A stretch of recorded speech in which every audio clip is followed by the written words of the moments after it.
روابط پیچیده و گاهی گیج کننده هستن، چون آدما اینطوری هن.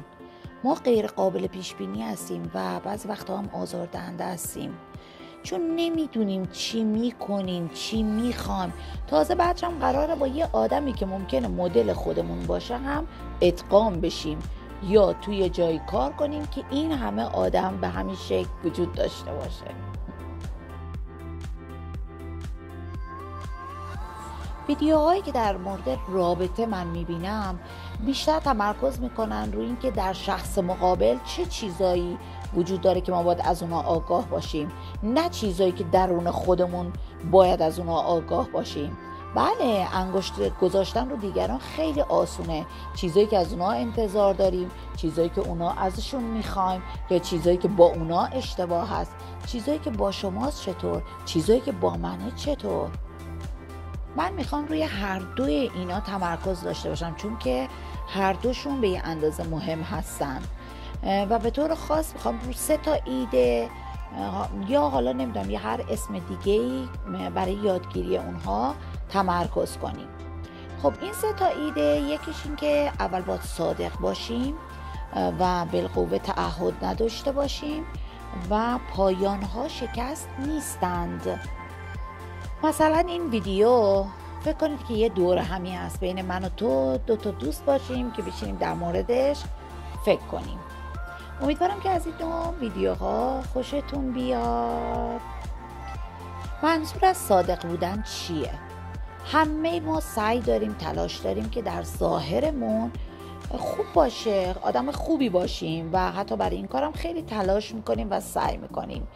اما این که کدوم پا رو جلو بذاریم خیلی مهمه. حتی با اون پای دیگه که بالا ما نیست ممکنه خیلی تفاوت داشته باشه.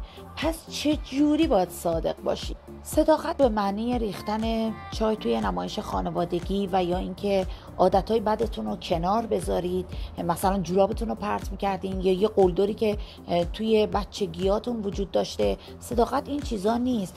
و یا اینکه تو اولین ملاقاتتون بیاین سانسور یا دستکاری و یا اقراق کنی خود واقعیتون رو یا تظاهر کنید به اینکه اون چیزی که واقعا نیستید رو مطلوبتر و بهتر نشون بدید خودتون رو. به طور مثال وقتی که با کسی ملاقات میکنید یا با کسی هستید، شروع نکنید که حالا در بیاد بگید که من ساعت 6 صبح از خواب بلند میشم، میرم میدوام، بعد از اون میرم دیدن حیوانات اهلی و نمیدونم کلی کارهای خوبو برای طرف بشینید یا ردیف کنید. یا در بیاد بگید که من بستنی شکلاتی نمیخوام، بستنی وانیلی میخوام، در حالی که بستنی شکلاتی دوست داری. یا یه آدم خونگی هستی بگی نه من یک پروانه اجتماعی هستم و دوست دارم تو اجتماع باشم. و یا اینکه بگی مثلا من اهل سیگار و الکل و این چیزا هستم، در حالی که نیستی.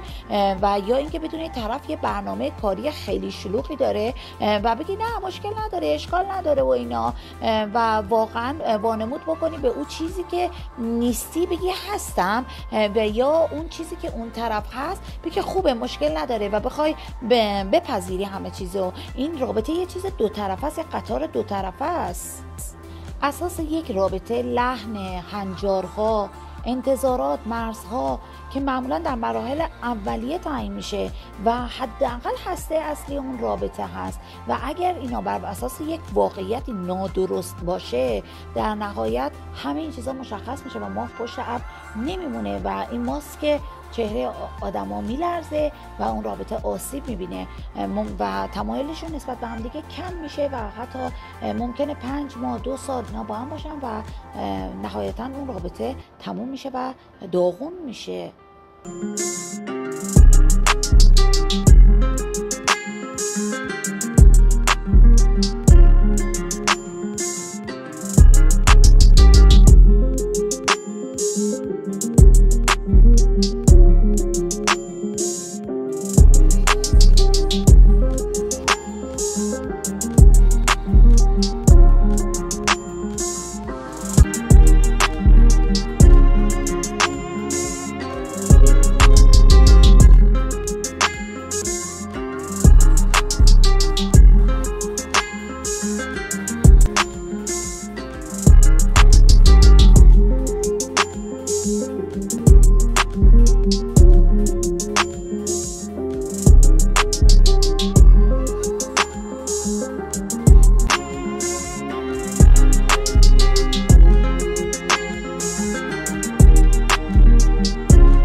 حالا اگه احساس میکنید که نمیتونید با کسی که هستید صادق باشید، باید خودتون کار کنید و این شامل اینه که یه یادگیری باید داشته باشین که به سادگی بتونید خودتون رو بپذیرید. یعنی به شخصی تبدیل بشین، به کسی تبدیل بشید که به صادق بودن خودش افتخار میکنه. البته یه نکته مهمی هم وجود داره در مورد صداقت و اون این هست که ممکنه شما یه آدم صادق و متعهدی باشید ولی نمیتونید تشخیص بدید که اون طرف مقابلتون هیچ راهی وجود نداره که بفهمید که اون هم صادق هست یا خیر. چون که خیلی افراد هستن که صادق نیستن، دروغگو هستن و من فکر میکنم واقعا این یه واقعیتیه که ما مجبور هستیم اونو بپذیریم. فقط یکی از اون آدما نباشید کافیه، چون در پایان اون آدما بازنده هستن. بریم به سمت ایده دوم. منظور از بالقوه متعهد نباشید چیه؟ بعض وقتا ما وانمود میکنیم که با چیزی که یه شخص میگه یا انجام میده یا هست مشکل نداریم، چون که امیدواریم یا انتظار داریم این ویژگی خاص در اون تغییر کنه. مثلا من زیاد بیرون رفتن دوست ندارم، اما با شخصی هستم که بیرون رفتن رو زیاد دوست داره و این احتمال میدم که من هم شاید بیرون رفتن رو دوست داشته باشم. یا اینکه با یکی ملاقات میکنم که به من میگه من هرگز نمیخوام ازدواج کنم و من به این روز فکر میکنم که شاید نظرش عوض بشه. نباید ما متعهد باشیم به این ایده. بنابراین چگونه از تعهد بالقوه باید دوری کنیم؟ خب به طور صادقانه که بخوام این سوال ارزیابی بکنیم اینه که شما باید رنگ واقعی یکی رو بشناسید و تصمیم بگیرید که آیا پالت رنگ اون با شما مطابقت داره؟ خیر. اگه اینطور نیست خب صادق باشید، حتی اگه ناخوشایند باشه، چون که ممکنه که خلاف اون چیزی باشه که انتظارش رو شما داشتید و نباید شما دنبال یک کسی باشید که بخوان به یک شریک مناسب تبدیلش کنید. اصلا این نمیشه. البته این به این معنی نیست که شما دنبال یک کسی باشین که از همون ابتدا کامل باشه. اما شخصی که امروز هستید با شخصی که امروز هستن میتونید با هم دیگه هماهنگ بشید. شما با کسانی که اونها میتوانند یا شما میتوانید نمیتونید هماهنگ بشید. خب بیام حالا در مورد انتظارات و مصالحه صحبت بکنیم. اگه به دنبال یک کسی هستی که 100 امتیاز همسر دلخواه و همسر رویایی مطابقت داره و همیشه در جستجوی او بودی و بعد باش برخورد کردی، یهویی ممکنه فرار کنی.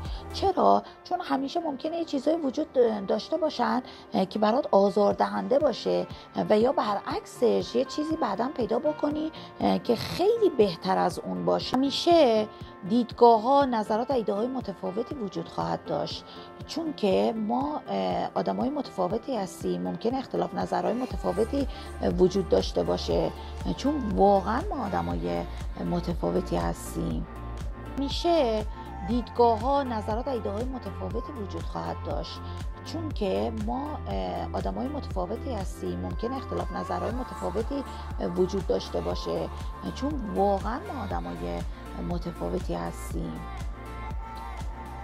فرض کن که 30 سالته و با یه آدم 30 ساله هم آشنا شدی که هر کدوم از شماها باید 30 سال هرچی که تجربه کامل داشتید رو روی یک میز قرار بدین. شامل کودکیتون میشه، تربیتتون میشه، هر نوع دوستی که داشتین، هر نوع رابطه‌ای که داشتین و هر چیزی که تا به حال داشتین. همه چیزها که وجود داره ما رو تشکیل میده و این شاید خیلی زیبا باشه ولی یکم پیچیده است. اینجا هست که سازش وارد میشه. سازش، من فکر میکنم که به طور کلی یه نوع مصالحه داریم که سالم هست و یه نوع مصالحه هم داریم که ناسالم هست و مصالحه هست که سالم هست کاملا معقوله و بعضی از مصالحه هم هستن که غیر منطقیه. تمام افرادی میتونن تصمیم گیرنده باشن که با هم دیگه در ارتباط هستن، یعنی شما و اون شخصی که باهاش هستید و در حال حاضر برخی هم هستن که تمایل به سازش ندارن که به اون آدما میگن کم سازش. مثلا میگه که من دوست دارم رها کنم جورابم و روی میز یا تو اتاق، و یا اینکه نه دوست ندارم رها کنم و من همچین آدمی هستم و باید اینجوری منو قبول بکنی. و یا اینکه فراموش میکنه که هر شب شما رو ببوسه، حتی با اینکه میدونه تو خوشحال میشی ولی میگه من اصلا این کار رو دوست ندارم. خب این از این. و سپس افرادی هستن که بیش از حد مستعد سازش هستن تا جایی که حتی خودشون دیگه از دست میرن و اونها بیش از حد سازش میکنن که بهش این نامیده میشه. من اونو سازش بیش از حد مینامم.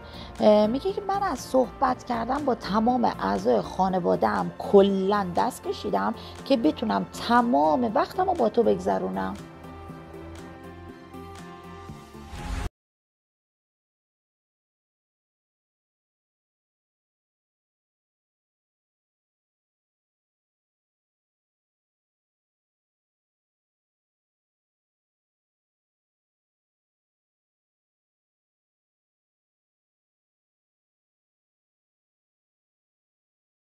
گرفتیم که در هر رابطه ای سازش بیش از حد ضروری است. در مواقعی که اون شخص بیماره یا ممکنه شغلش رو از دست داده باشه یا ممکنه مسائل خیلی بدی توی زندگیش به وجود اومده باشه که در همچین مواقعی باید واقعا سازش کرد و ممکنه که این حس برای خیلی‌ها به وجود بیاد. مسلما هر رابطه یک بالا و پایینی داره که باید در این مواقع حتما به سازش فکر کرد. بنا به آخرین نکته میرسونه که پایان‌ها شکست نیستن. میدونید بعضی وقتا همه چیز تموم میشه ولی این بخشی از زندگی هست. همه چیز برای همیشه تموم نشده. ما شکست خوردیم، رد شدیم، شکست خوردن، رابطه ها شکست خورد، تموم شد همه چیز. ولی من اینطور نمیبینم. گاهی اوقات زندگی به ما فرصت‌هایی برای یادگیری و رشد میده و حتی برای خلق خاطرات و داستان. ما باید بهترین کاری رو که میتونیم انجام بدیم تا یاد بگیریم که اونا رو در آغوش بگیریم، حتی اگه طوری باشه که ما انتظارشو نداشتیم یا امیدوار نبودیم. اجازه بدیم این ویدیو رو با یک نقل قولی که واقعا دوستش دارم به پایان برسونم. قرار نیست همه چیز به چیزی زیبا و ماندگار تبدیل شود.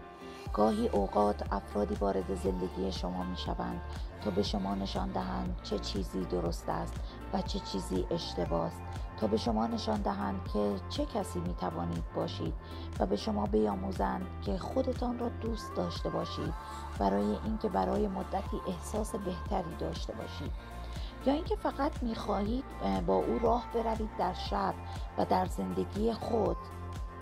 قرار نیست همه برای همیشه بمانند و ما همچنان باید به راه خود ادامه دهیم و از آنها برای آنچه به ما داده‌اند تشکر کنیم. اگه این ویدیو رو دوست داشتید فراموش نکنید دکمه لایک رو فشار بدید و اگه فراموش کردید که سابسکرایب کنید منو، دکمه سابسکرایب هم بزنید و حتما فراموش نکنید که نوتیفیکیشن رو هم روشن کنید که هر زمانی که پست جدیدی میذارم براتون نوتیفیکیشن بیاد و ارسال بشه. و اسم من سوده هست و خیلی خوشحالم که با شما آشنا شدم و تشکر میکنم که ویدیو منو دیدید و مراقب خودتون باشید.